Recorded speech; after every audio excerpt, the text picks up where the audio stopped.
This is Gardening and Joy. My name is Stephanie and I garden in Zone 6B, Southeastern Massachusetts.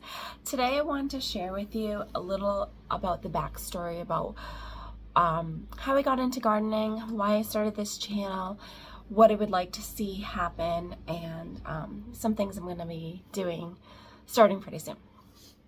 So, like I said, my name is Stephanie. I don't always say that in my videos. I have been gardening since probably 2017, and you know, that ebbed and flows. So in 2017 we moved into our home, and I obviously wanted to start a vegetable garden. Like, who doesn't, right? So I grew up in Southeastern Massachusetts. I lived here my whole life, and we had a very large vegetable garden in our backyard. It was, I don't even want to venture to guess, but it was probably like 40 by 30. It was huge. It was very, very large. My parents had a fairly large family for the early 90s, 4 kids, and that wasn't super common where we grew up. Large families still aren't super common around here. And so we needed supplements. So my parents grew a lot of vegetables. And so when I bought my house, I was like, obviously we're gonna have a garden. Like it didn't make sense not to have one, right? So we sat out building some raised beds, some 4x8 raised beds that we put in our backyard. And my husband also made this really cool raised herb garden for me out of some reclaimed metal, I forget what it's called, but it's like steel stock, cedar boards. It was really fun, and I still have that herb garden and I really love it. But yeah, that year we also became pregnant with our first child, and so I had extreme morning sickness the entire growing season. So it wasn't the best garden. It wasn't the best garden at all. But it was a great first start because it really gave me an understanding of what I need in a garden. I think one of the most important things when you garden is to know what your current situation is, what you can actually put into growing your garden this year. Do you need something that's, you know, really easy, almost like a set it and forget it kind of system, or do you need something that's more of entertainment and therapy and going out there and just spending, you know, all day, all weekend working on it? Everybody's season of life changes, and with those changes, so should your garden. That's my viewpoint, at least. So, you know, so we're coming on, this is 2023, so that's 17, 18, 19, 20, 21, 22, 23. That's almost 7 years gardening. Not consistent, you know, some years we just skipped a garden altogether. And I really got into ornamental gardening, I want to say in 2021 was really my big push into ornamental garden. So I've been doing that pretty heavily for 2 years now.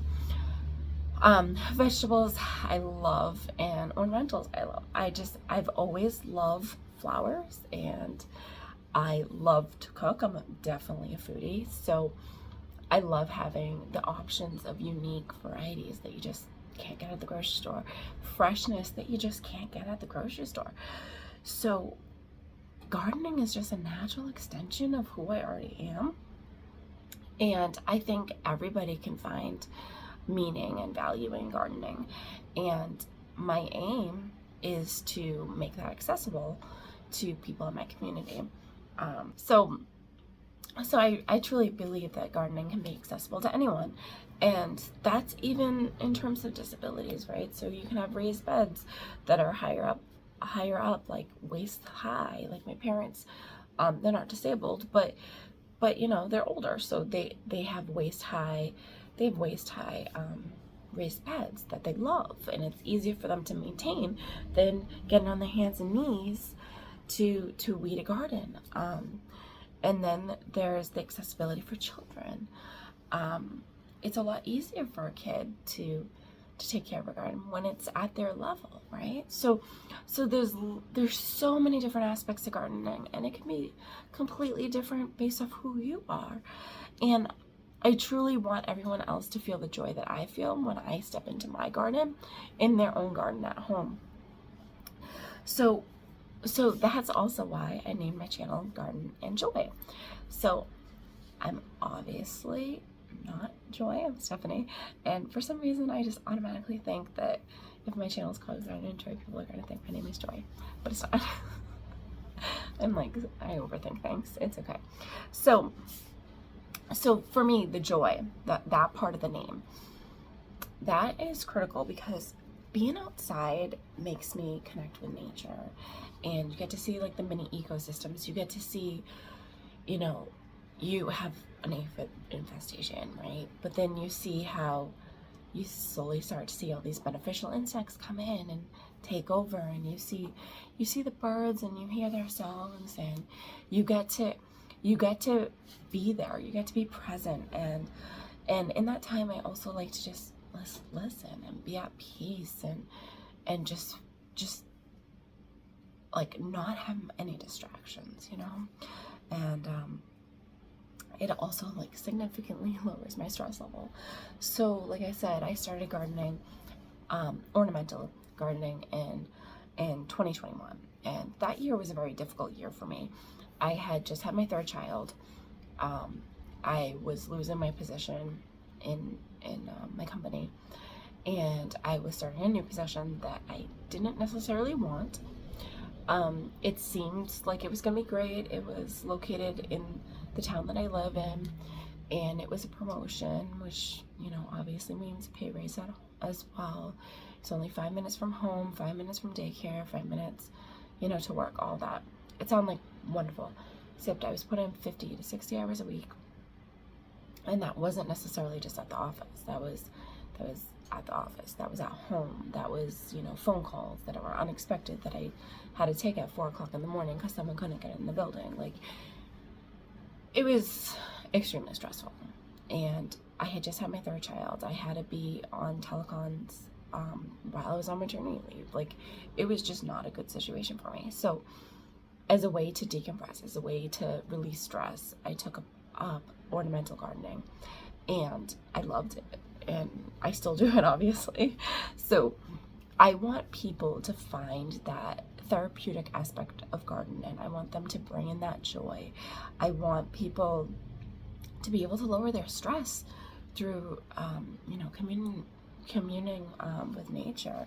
And, you know, if you're a spiritual person, like listening to God while you're out there, it's fantastic.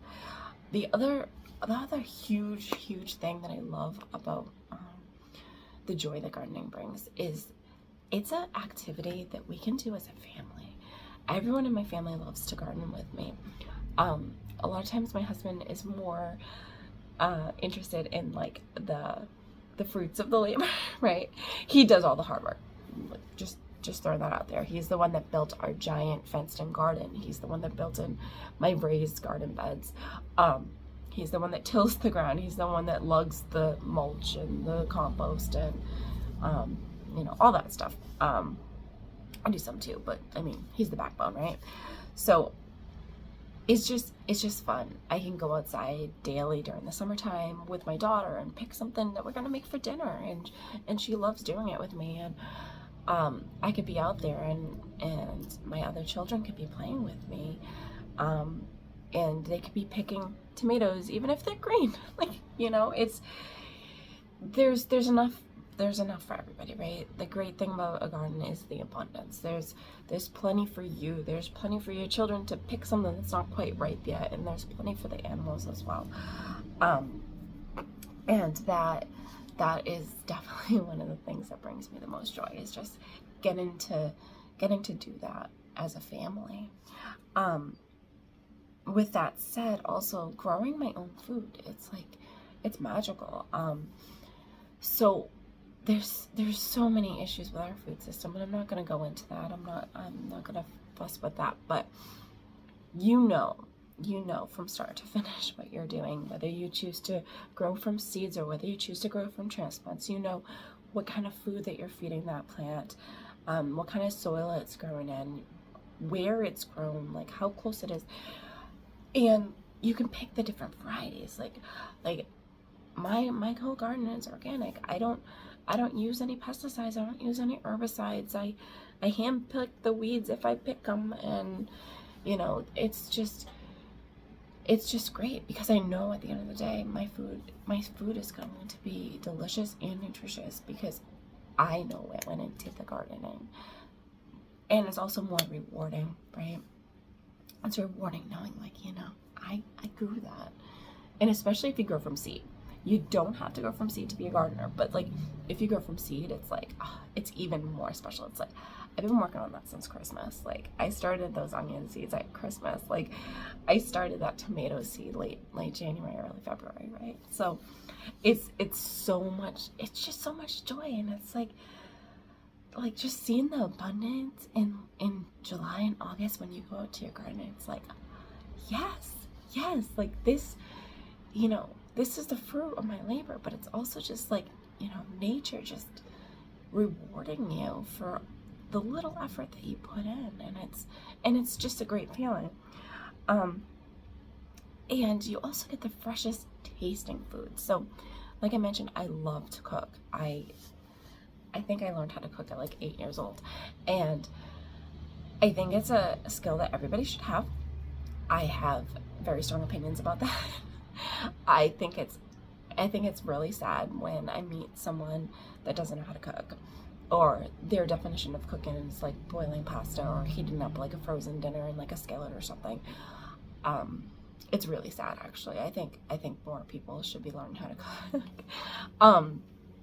So super foodie here, and I love that if you grow a garden from seed, you can pick the varieties, right? Like if you want a fancy tomato, you can grow a fancy tomato. You don't have to grow the hothouse tomato that you're going to get at the grocery store that doesn't actually taste like a tomato.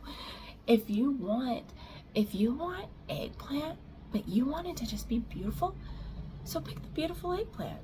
like it doesn't have to be like the big black beauty. It could be something really stunning, like a violet and white striped one like I grew this year. Honestly, probably the most beautiful thing in my garden this year was the eggplant.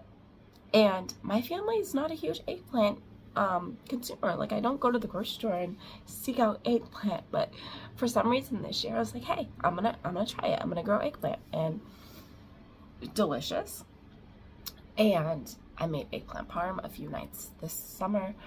My children refused to try it because it has the word eggplant, I think is probably why they wouldn't eat it. But you know, the variety I grew, I cannot pronounce it. It's like Lista de, like, I don't know, but it's beautiful. And the thing is that variety had such little seeds. It wasn't like a super seedy variety like some are. It had thin skin, and it made the best eggplant parm.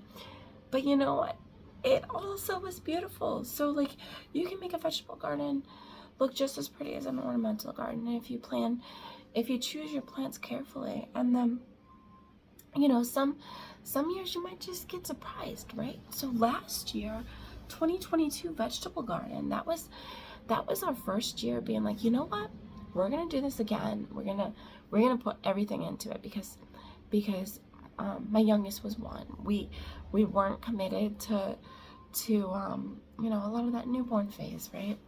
So I'm like, we're gonna do this. And so last year we decided we were gonna install drip. Can I tell you, if you have children, please do drip. Please do drip.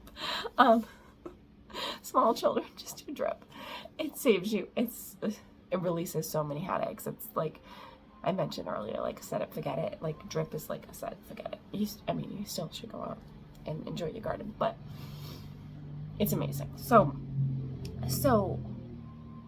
yeah, I don't even remember where I was, but there's so much joy in growing vegetables, so much joy in being out there, so much, like, you can just see so many beautiful things. That's where I was going. Okay, so every year just start something different. Just decide, you know what? I'm going to try this. And if I don't like it, that is okay. Be okay with that, right? But last year I decided I was going to grow radishes. Radishes are